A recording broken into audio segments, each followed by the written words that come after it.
Hoy hemos salido a grabar, como ven, de noche, y es que este reportaje, este contenido lo requiere. Nos hemos venido hasta un lugar, el Parque Forestal de la Atalaya, que yo diría que está marcado por el misterio e incluso podríamos decir que la tragedia. Hemos cogido la lupa para empezar nuestro programa Ciudad Real con Lupa, poniendo el foco en los detalles, como siempre, con nuestra guía turística Raquel Méndez, que digo que hoy toca trabajar de noche. Hoy de noche y bueno, en este lugar que como tú has dicho se ponen los pelos de punta, diría yo. No es casualidad que estemos aquí en la subida de este parque forestal, ¿no? Claro, es que esta ubicación es la ubicación del antiguo sanatorio. Y bueno, pues comenzamos ya este programa de la Atalaya con este tema que ha traído mucha cola, el sanatorio. El sanatorio hay que enmarcarlo dentro del contexto de lo que se hizo a raíz de la Guerra Civil Española. A raíz de la Guerra Civil Española, ¿qué pasó? Pues que las epidemias se agravaban mucho por la situación sanitaria y por la escasez de alimentos también. Entonces se proyectó durante la época franquista la construcción de 35 sanatorios para tuberculosos, porque la tuberculosis se llevaba 33.000 muertes al año. Entonces, en ese proyecto que se hizo, también un sanatorio aquí en Ciudad Real. Aquí en esta parte que era como un poco de parque forestal, ¿no? Sí, y además justo la ubicación estaba aquí. A mí me gusta decir que aquel sanatorio fue como una pequeña gran ciudad, porque era enorme, llegó a tener 400 habitaciones, un montón de estancias, pistas y en definitiva pues un edificio impresionante. Pero claro, ese edificio se proyectó, se tardó mucho en construir y sucedieron avances en la medicina. Entonces, ¿qué pasó con la tuberculosis? Que ciertos antibióticos se descubren y disminuye muchísimo, cae el número de tuberculosos, entonces ya no servía. ¿Y qué se hace? Se abre en 1971, cuando se va a abrir, muchos años ya después del inicio del proyecto. ¿Y qué pasó? Que ya lo abren para psiquiátrico infantil. Lo que pasa es que el edificio era demasiado grande para albergar solo unos pocos niños y al final se mete también en ese proyecto incluir más de 266 disminuidos psíquicos que vinieron de todas partes de la geografía española. La verdad, bueno, que el lugar pues fantástico también para sanar a la gente en cualquier aspecto, porque está aislado, está con sol, en un lugar de bosque, es un lugar perfecto, ¿no?, para tener un sanatorio. Lo que pasa es que, como digo, no se usó nunca para tuberculosos, sino al final para niños y para esos adultos disminuidos. Y luego hay mucha leyenda, que es a lo que vamos ahora. Sí, este sitio siempre da un poco de yuyu, para quien no sea de Ciudad Real, aquí siempre respeto, ¿no? De hecho, es que se cerró en el año 97, pasó 10 años hasta que se fue a demoler, porque ahora estamos aquí, pero ya no está, ese edificio se demolió en el 2007, y desde el 97 hasta el 2007 se hablaba de que, bueno, muchas cosas, han hablado de dentro, se llega a ver, hay gente que testimoniaba haber visto un niño fantasmal, luego se sabía que había diferentes pintadas muy extrañas, yo diría macabras, pintadas por las habitaciones, que ponía muerto, tú tranquilo, o incluso 666, del que entra aquí no sale, cruces invertidas. Bueno, aparte de eso se sabe que hay gente que venía a hacer ciertos rituales, que se ha hecho la ouija en este lugar. Y luego hay unas fotografías con ciertas anomalías de un señor que se llamaba Carlos Torrijos, que no hemos tenido acceso a ellas, pero que por lo visto en las fotografías aparecían unas figuras extrañas que no deberían estar ahí, que de hecho el fotógrafo pues afirmaba estar solo en ese momento en el que las tomó. Cuando tomó la fotografía no había ciertos elementos y luego cuando las reveló, sí. Aparecían dos figuras claramente, unas se veían como unas piernas, un torso. Y bueno, aparte de todo esto, la gente se atrevía a entrar. Tengo un testimonio personal de hace muy poco en una de mis rutas. Una chica me contó que vino con unos amigos, entraron, ¿no? Y ella estaba sola por una estancia y de repente vio a un monje con una capucha y se asustó muchísimo. El monje se acercaba a ella, se fue corriendo, avisó a sus amigos, llegaron, vieron de nuevo al monje, lo vieron todos. Y ya cuando se acercó esa persona encapuchada, ya bueno, les dijo que estaban grabando un corto y ya fue. Como final feliz. El susto, pero claro, para evidenciar que es un lugar que sí que ha tenido pues toda esta tradición de misterio, incluso se han grabado escenas ahí dentro. Luego también se hablaba de que se escuchaban ruidos. Se escuchaban ruidos de los enfermos cuando estaba habitado porque era normal. Gritos. Que también se llamaba un psiquiátrico, que lo Claro, se bueno, conocía. si eran disminuidos y pues normal, ¿no? Que voces, ¿no? Eso no hay ningún problema, es normal. Sin embargo, hablan que después de haberse cerrado, seguían escuchando... Sí, eso es. Que eso normal no es. No, desde luego normal. Ahora, bueno, yo no lo he conocido en pie, pero seguro que el lugar era escalofriante. Se habla de las salas, ¿no? Hay gente que te cuenta y te describe cómo era la capilla, una capilla bastante alargada, grande. Luego salas que conservaban todavía algunos objetos, sillas, sillones, cosas de medicina. Y bueno, pues un lugar, el sanatorio, al que, bueno, pues si estuviera en pie, a mí no me gustaría entrar. Bueno, y menos mal que no está, no vaya a ser que se te ocurriera entrar. Bueno, pues aquí estamos en la entrada de este sanatorio y bueno, yo creo que quien pase por aquí en los próximos días no va a ser indiferente, seguro.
Y estamos en la carretera de la Atalaya porque Raquel, intrigada estoy en este lugar y esperando lo que nos vas a contar.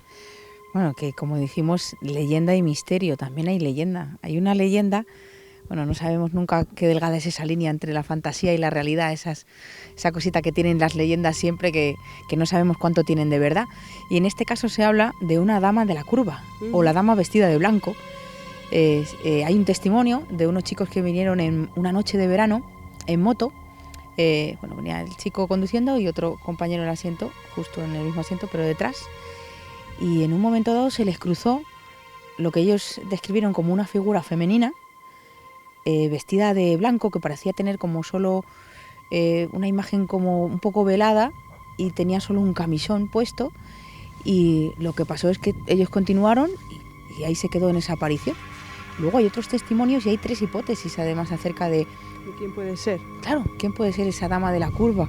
Por un lado se dice que pudiera ser un antiguo paciente de ese psiquiátrico, del sanatorio. Por otro lado, que pudiera ser otra historia relacionada a raíz de la Guerra Civil Española. Justo cuando se estaba terminando, varias personas decían que se les aparecía esa dama, que la habían visto, y que por lo visto era una dama de unos 50 años, que por eso se le llama dama, de unos 50 años aproximadamente, que irradiaba una potente luz y que se había visto solo durante la guerra, que tras pasar la guerra civil ya se dejó de aparecer a la gente. Y la tercera de las hipótesis es más escabrosa y nos habla de que un hombre secuestró a una niña y la trajo aquí y la violó y luego la mató. Y que es la niña la que se aparece en la curva. No sabemos si es la niña, la dama, pero sí que es cierto que hay mucha leyenda acerca de esa dama vestida de blanco o dama de la curva también. Yo creo que a muchas de las personas que están viendo les sonará esto y igual, pues eso. A mí la verdad me da bastante miedo transitar de noche por la Atalaya porque no sabes qué te va a aparecer, si va a aparecer detrás de la curva pues esa chica. Se aparece justo en la curva de entrada, justo antes de llegar, entrar por la puerta, pues ahí es el lugar,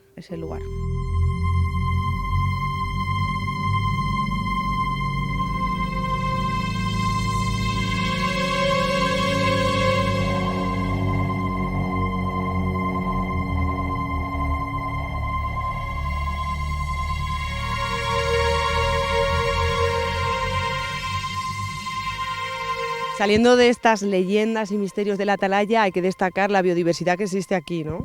Así es, en el Parque Forestal de la Atalaya hay más de 350 especies de flora, solo de flora. Y bueno, no hay que salir tanto del misterio y de la leyenda, porque realmente algunas de estas plantas también están muy vinculadas al tema de las brujas, al tema de los druidas. En este caso tengo aquí una planta que se conoce como la planta de brujas o la planta verruguera, porque es buena para curar verrugas. Bueno, en sus usos medicinales también es buena para tratar el asma o incluso para tratar ciertas enfermedades como la piel atópica también.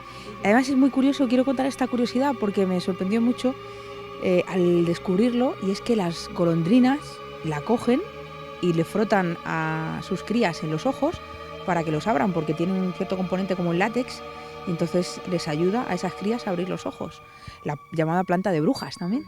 Luego hay otra planta que está por aquí, que es muy abundante en la zona, que es la planta de San Juan o la planta de los infiernos, que es una planta con un tallo alto y es muy abundante aquí en la Atalaya, y esa se llama la planta de los infiernos porque se dice que los campos elíseos estaban plagados de ellas, y también se dejaba en la antigua Grecia, en los funerales se usaba para dejarlo encima de las tumbas porque era como algo bueno para transportar el alma de los difuntos, esa planta de los infiernos. Y bueno, también tenemos encinas, que hay muchas encinas por todas partes, y las encinas se han vinculado mucho en el mundo celta a los druidas. De hecho, los druidas, que eran como los chamanes, los brujos en la cultura celta, ellos hacían sus rituales de iniciación debajo de una encina, habitualmente. Y además se dice que de aquella época viene lo de la suerte y de tocar madera. O sea, que si quieres tocar un árbol y tocar madera y que te dé suerte de verdad, el que tienes que tocar correctamente es la encina.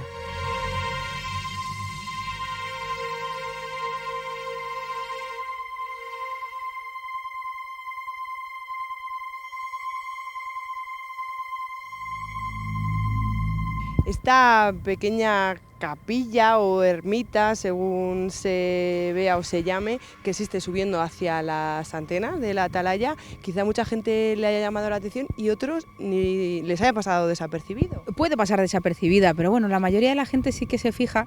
Es un detalle muy bonito, muy curioso, esta Virgen de la Atalaya, y se colocó en 1991, la hizo Dolores González en la Escuela Taller de Alarcos, y bueno, la historia de cómo se trasladó también es curiosa porque como pesaba mucho, la trasladaron entre 3 personas en un Renault 12, entonces en el año 91, y no estaba así, no estaba encalada, se ha ido reformando, la verdad que está bastante bien, lo que pasa que como todo sufre en Ciudad Real, vandalismo.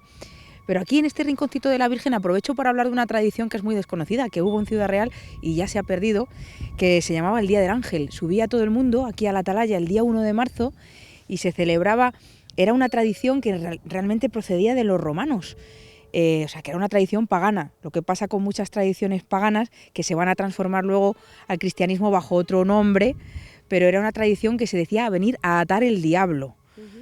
Lo llamaron el Santo Ángel de la Guarda, dedicada al Santo Ángel de la Guarda, y entonces venía la gente aquí, comía piñones, se traían comida a ellos, se venían a pasar el día, y lo que cogían algo verde, una rama verde, y la ataban, le hacían un nudo, y eso le decían atar el diablo. Se venía a atar el diablo para dar buena suerte y que ese año hubiera buena cosecha.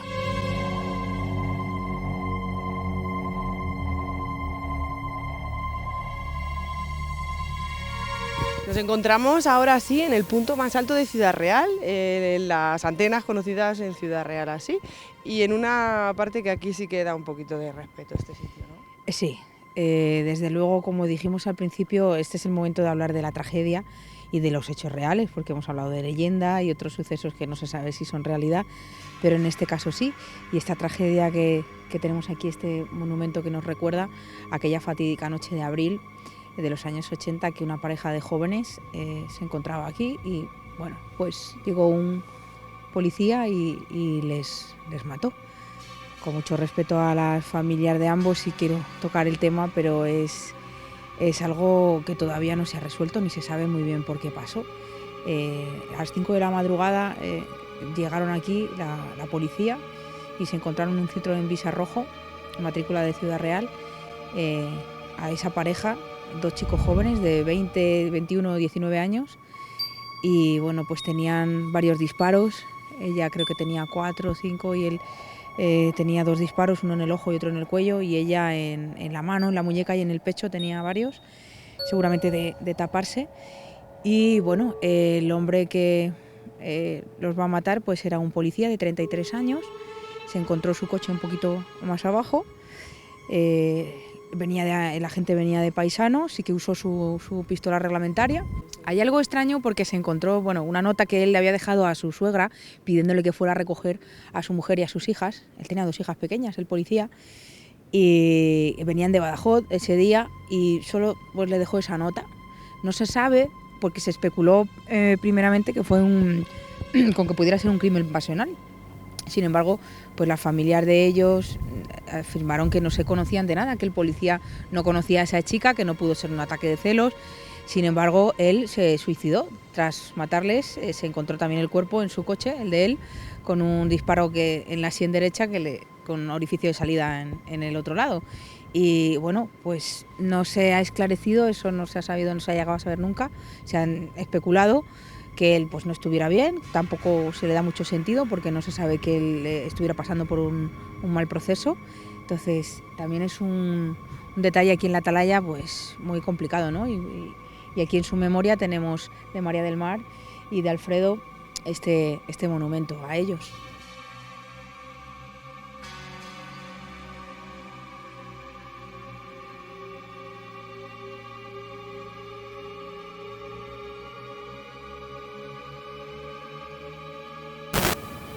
Otro suceso, Raquel, real, podemos decir contrastado, que sucedió aquí, cuéntanos. El 7 de noviembre de 2012, a las 2:20 de la mañana, reciben un aviso de que se estaba quemando algo aquí arriba y subieron los bomberos y la policía y cuando llegan, pues era un Audi A6 que estaba en llamas, comienzan a apagarlo y cuando lo están apagando se dan cuenta que hay un cuerpo dentro. Es la famosa historia del portero de discoteca que aparece calcinado dentro del coche. Lo que hicieron al verlo, al darse cuenta, fue luego sacar el cuerpo con el máximo cuidado posible, cortaron el asiento y lo sacaron para que luego el análisis forense pudiera esclarecer las causas de la muerte. Se sabe que este señor vivía en Ciudad Real desde hacía años con su pareja. Se habló de un ajuste de cuentas, pero tampoco se esclareció nada. Luego incluso se dijo que otra hipótesis se hubiera suicidado él mismo. Pero tampoco se sabe. Ese es un hecho, un suceso que se queda en el aire como el otro.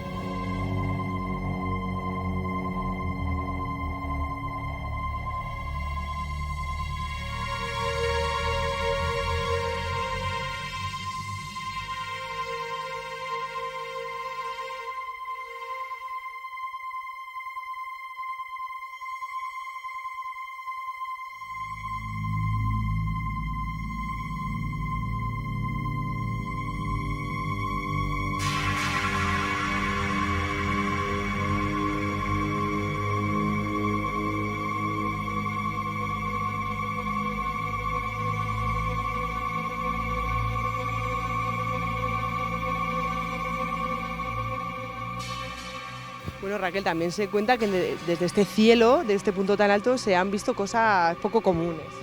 En 2011, precisamente, el testimonio, de esto salió también en televisión, 5 personas vieron 3 luces en el cielo que lo surcaban muy deprisa. Ellos afirmaban que no podía ser un satélite o un avión porque por el movimiento que hacían esas 3 luces. Y pues se habla de, claro, que eran ovnis, así que avistamiento de ovnis también en la Atalaya. Luego, otro detalle muy intrigante es que también aparece la historia del brujo, el brujo de la Atalaya.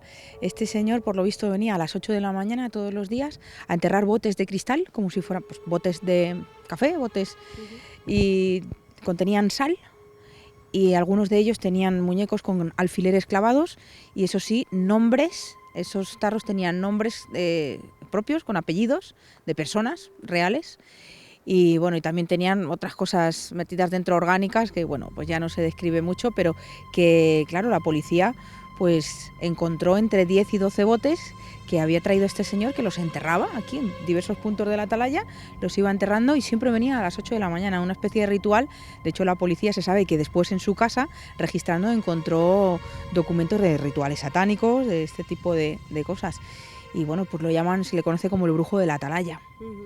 Interesante también, aparte de los ovnis, es que hay personas que declaran haber visto una niebla muy extraña, demasiado densa aquí en la Atalaya, de no poder ni siquiera caminar 1 metro. Y otras personas hablan de una niebla de colores, así que la Atalaya lo tiene todo, desde luego. Bueno, Raquel, pues gracias por este testimonio, estos testimonios, este aclaramiento y decir que bueno, que hemos pasado un poco de miedo en este reportaje, así que esperamos que guste. Sí, lo hemos pasado. La realidad es que hemos pasado miedo.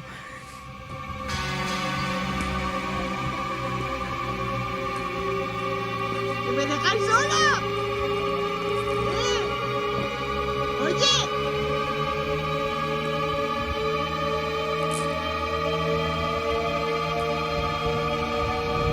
Encontró una nota que él había dejado.